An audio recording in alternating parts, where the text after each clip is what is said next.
Every decade or so, there is one season that goes on to become one of the most defining in NBA history. 1979 introduced the three-point line as well as Larry Bird and Magic Johnson, one of the greatest rivalries in sports history. 1996 introduced players like Allen Iverson, Kobe Bryant, and Steve Nash in one of the league's most talented draft classes ever. 2016 saw one of the greatest seasons ever, with the Golden State Warriors revolutionizing team building and the three ball with the retirements of guys like Kobe Bryant, Tim Duncan, and Kevin Garnett. And I believe that the most recent 2024 NBA season might just go down as one of these revolutionary years. While these finals may not have been the best that we have seen so far, we saw new talent enter in and define themselves in the league. A changing in the guard of the league's best players and what I believe is a brand new team building style in the power of friendship team becoming the precedent of team building for the 2020s. Let me explain myself. First, the 2024 season gave us a rookie season of Victor Wembanyama. Wemby came into the league as one of the most hyped prospects in NBA history, and he was one of the few to even live up to the hype. He had one of the best rookie seasons. We saw him improve on a near game-by-game basis, with him having no issues adapting to the NBA. How many players in league history look like a Defensive Player of the Year candidate in just their rookie year? He may have been skipped over this award as a rookie, but I have no doubt that he is going to be a front runner next season. Wemby averaged 21, 10, and 4 with nearly 5 stocks per game while maintaining a league average true shooting percentage on a bottom 5 offense. This is likely the worst version that we are going to see for someone who could likely define the 2020s. Wemby was the rookie to define the season, but he was far from the only star to make a drastic improvement. Luka Doncic had one of the greatest statistical seasons ever for a guy to not win the MVP award. And the guy who won the award over him, Nikola Jokic, won his 3rd MVP in 4 years. While there's some controversy surrounding this, I don't think people have talked enough about how unprecedented this is. Only 9 players in NBA history have won 3 or more MVP awards. The most recent to win 3 in 4 years is LeBron James. Before that was Magic Johnson in the late 80s and Larry Bird winning 3 straight right before him. Even Michael Jordan never accomplished such a feat, and like Jordan, Jokic had an extremely similar voter fatigue case just 2 years ago. Nikola Jokic and Joel Embiid are the first centers since Shaquille O'Neal in 2000 to win the MVP award. And there is more than just these guys defining this year. Tyrese Halliburton took a major step, putting up Steve Nash-like assist numbers. Shai Gilgeous-Alexander put the Thunder on the map. Tyrese Maxey made a jump from a good to a great point guard, shouldering the load of the 76ers without Joel Embiid. Doing something similar with a lot less credit, Paolo Banchero, the best #1 overall pick to get no hype in recent history, put Orlando on the map and gave them their best season that we've seen since the Dwight Howard days. Anthony Edwards and Jalen Brunson both became fan favorites by exceeding expectations and giving their franchises some of their most memorable seasons ever. And that's just some of the many stars that we have seen in this talented era of basketball. But with the talent that came in and defined themselves this year, it's also important to mention the talent and the franchises on the way out. Unlike that 2016 season, we didn't see a mass retirement of generational players. Rajon Rondo, Blake Griffin, and Marc Gasol highlight the retirements from this year. However, what we did see was a changing of the guard. While they may not have retired yet, that championship window, or at least their championship window as the primary player, has ended. The biggest one is one that just occurred, and that is Chris Paul signing with the San Antonio Spurs.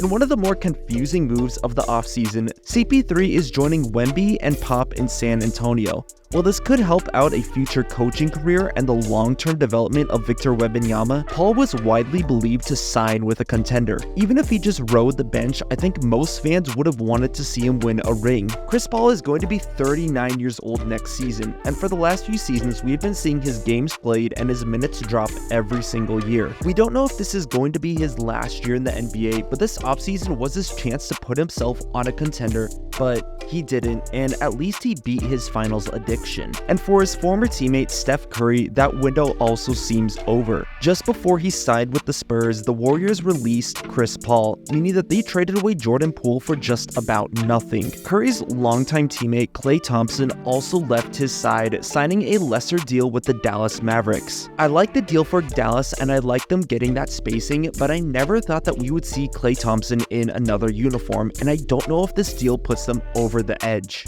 Golden State got no value out of Jordan Poole or Chris Paul and barely got anything back for Klay Thompson. And on top of all that, they failed to bring in a free agent to fill that gap. While the Warriors dynasty was likely over already, this offseason likely closed that altogether, and assuming that he never leaves Golden State, we may never see number 30 raise a Larry O'Brien trophy again. And Steph Curry's long-term finals opponent, LeBron James, while fending off Father Time, is still not resistant to this changing of the guard. While LeBron is aging like fine wine, and along with Anthony Davis may just be having his best season in LA ever, at least from a health standpoint, he just isn't capable of being the number one guy on an NBA team anymore. LA didn't bring in any big free agents, and I doubt a star like DeMar DeRozan or role players who can shoot like Buddy Hield will put them over that hump. Nonetheless, I still expect them to try. Kevin Durant, like LeBron James, had a solid season, especially given his injury a few years ago. However, he is just at that point where he cannot carry a team by himself anymore. The last time we saw that was against Milwaukee in the playoffs. And with the Phoenix Suns being in cap hell, and with him making $100 million through the 2026 season, he's not in a position to join a real contender anytime soon. And to a lesser extent, other stars from this era such as Russell Westbrook and James Harden had a chance to do what Paul George did and leave the Clippers. But they stayed, and even with a completely healthy Kawhi Leonard, I just don't expect this Clippers team to prosper. But just like Phoenix and LA, I think they're gonna try to compete as they really don't have another option. Nearly every remaining star from the early 2010s is essentially in a position where they can't compete. The older ones like Harden, LeBron, and Durant are just at that point in their careers where they can't be the number one on a championship team, and the others that I have mentioned are on bloated contracts or are on teams that just can't compete with the rest of the NBA. But the talent that we gained this year, as well as the era that we started to lose this year, isn't what's defining this season. It's unironically the power of friendship team, and even the death of just buying yourself a championship. This year's Boston Celtics were one of the most dominant teams in NBA history. This wasn't a team that just signed a super team and expected a championship. Their two big stars, Jaylen Brown and Jason Tatum, spent their careers in Boston. Derek White and Al Horford spent their last few years being key role players on this team. All it took was the additions of the right guys and not just buying a third superstar to put this team over the top. And that made them great by a grave margin. Boston is a deep team, and this is a team that is the epitome of modern basketball. They play with spacing and they play with pace while hounding the other team by being long enough to switch just about everything. They won because they had their superstar and a co-star to match him when needed. You put that with good coaching and good chemistry, and they're in position to repeat next year. But Boston isn't the only team like this. Look at the Oklahoma City Thunder. Of course, they basically have every draft pick for the next decade, but on top of that, look at their core right now. They traded for a young Shai Gilgeous-Alexander. They had two Jalen Williamses who started their careers there. Lou Dort has been there for 5 years, and Chet Holmgren was just drafted there. This is a team that loves each other, they play well together, and that's reciprocated by their fans. All of their timelines have matched up, and they're only going to continue to grab more young guys. Pause. There could have been some other superstar on the trade block that could have been moved for just enough draft picks and just one other sweetener in that trade. There were options to give Shai a defined number 2 superstar. But what did Oklahoma City do? They picked up some of the best role players in the league in Alex Caruso and Isaiah Hartenstein. This isn't exactly a league-shattering move, but it's one that makes them a better team without compromising the future. And another successful team this year, the Minnesota Timberwolves, did the exact same thing. Their 2 star players, Karl Anthony Towns and Anthony Edwards, were drafted there. They have one of the best defenses and one of the best benches in the entire league. This team has the reigning 6th Man of the Year and Defensive Player of the Year with one of the best coaches in the league in Chris Finch. This entire core is secured through the 2026 season, and while they don't have their 2025 pick, they have a very promising team to build off of. In a much lesser note, the Orlando Magic have been doing the same thing. Not only is their TikTok account elite, but so is their defense. While almost their entire team is low profile, this was their coming out year.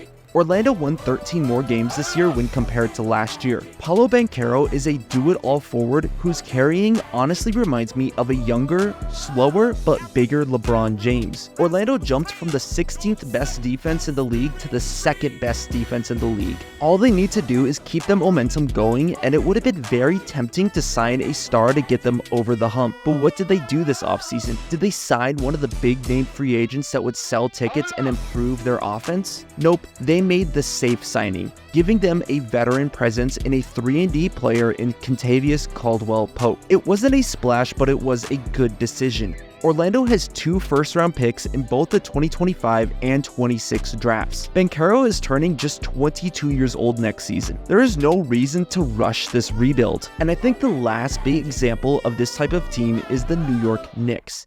They found their superstar on an incredible price for his production. They took a player who was just average in Julius Randle and saw him blossom. They have some of the best role players in the league in Dante DiVincenzo and Josh Hart, and they saw amazing production despite vast injuries. However, they also took a major risk in accelerating their rebuild, trading 5 first-round picks for Mikal Bridges, a move that I ultimately like and that can make them compete in the Eastern Conference, but it's a big gamble for a guy who has never made an All-NBA team or an All-Star game. It's the strongest Iron Man streak of today versus the toughest rotations in NBA history. These 4 teams saw a ton of success this year, and there is no reason for them to stop. And honestly, previous NBA championships back this up well. Draft your star or trade or sign for them on low value. Put complementary pieces around them with good coaching.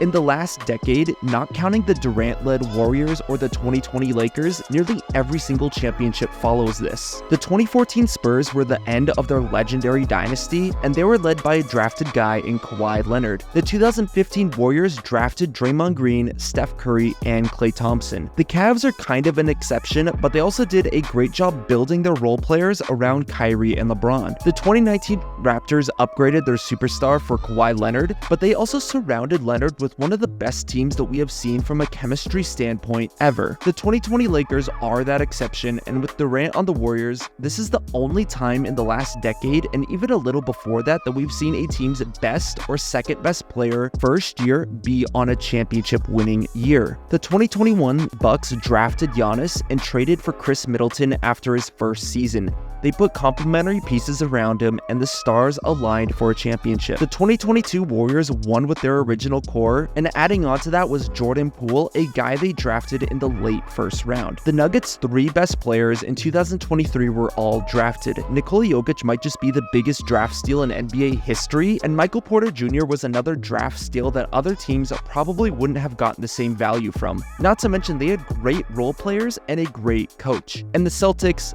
I already explained them. This style of team building is proving to win championships, and that is what teams are building towards. Looking on the other end, look at all the failed super teams we've seen pop up in just the last 5 years. The Nets couldn't win with Kyrie, Harden, and KD. The 76ers couldn't win with Embiid and Harden. The Clippers couldn't win it with Harden, George, Kawhi, and Westbrook. The Lakers couldn't win with LeBron, AD, and Westbrook. The Suns couldn't win with Durant, Booker, and Beal. All of these teams tried to buy their championships, and while there were their own external factors for not making it, notice how none of them followed the trends that we have seen of some of the previous champions. We are in a new era of the NBA. Some of the best players that we have ever seen will never again have a chance to hold a trophy. The league is being defined by a fresh new set of superstars who is more than ready to handle the high expectations of the previous generation. But it is not just the on-court revolution that we are seeing either. It's in the locker room. It's in the general manager's office. It's the decisions being made on the night of the draft and before free agency that sets a team up for success. It's passing on the proven superstar to choose the guy who's a better fit. While on the court, we might see length, the ability to switch and defend everything on defense while knocking down threes and playing at pace leading to wins. Off the court, it's the chemistry, it's the bonding, it's the team fit. It's the love of each other and the fans that are giving a team that it factor. Even if they go a decade without winning the finals again, I know that 2019 Raptors squad, that 2021 Bucks team, or this year's Celtics team hold a special place in the hearts of fans and players. And it's that special it factor that comes from within. It comes from the team not buying a big three that consumes 90% of a salary cap. The power of friendship is real in the NBA, and you better hope that your team buys in.